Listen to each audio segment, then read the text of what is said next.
Okay, hello guys. So I'm going to show you how to, really quickly what to look for when we are looking at our t-test to try our right results. So what we're first going to look at is this section, so only this part. And you see that this is a test for equality of variances. What that means is we want to see if there's about the same amount of difference between the participants in each group to make sure our groups are essentially equal. Because if we have violated this, then we've got an extra step that we have to do. So we're first looking at this, and you want to look really at your significance. And this is the only time that you really want there to be no significance. And we see that it's 0.970, so there's no significance, which is good.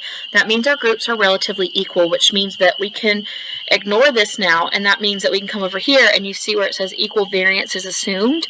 That means we can use this line. Now, if we had violated this, we would use this line to give us our t and everything else.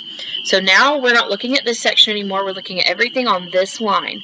So all you're going to do is when you say, like for example, for this t-test, you would say something along the lines of, in order to test the hypothesis that there would be differences between males and females on marriage satisfaction score, a t-test was run. And then you would put in parentheses you would put the letter T, and then you would subscript and do degrees of freedom. This is the DF that you're seeing. It would be this, since we didn't violate anything. So that would be where you would put 22, not DF, put the actual number. Then you would do equals, and you would actually write the number of the T, okay, which for us is 1.876. Then you would do comma, and then you would do your p-value, which is your sig right here. So you would do comma p equals 0.074, okay?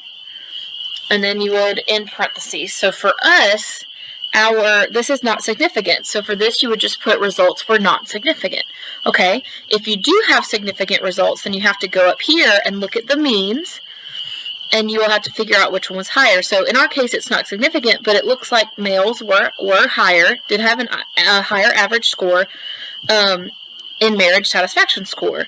So you would report that, and this is laid out for you in your SPSS practice data set 1 in your week 1 modules, so you can see what I'm talking about there. But that is t-test. That is writing results for t-tests.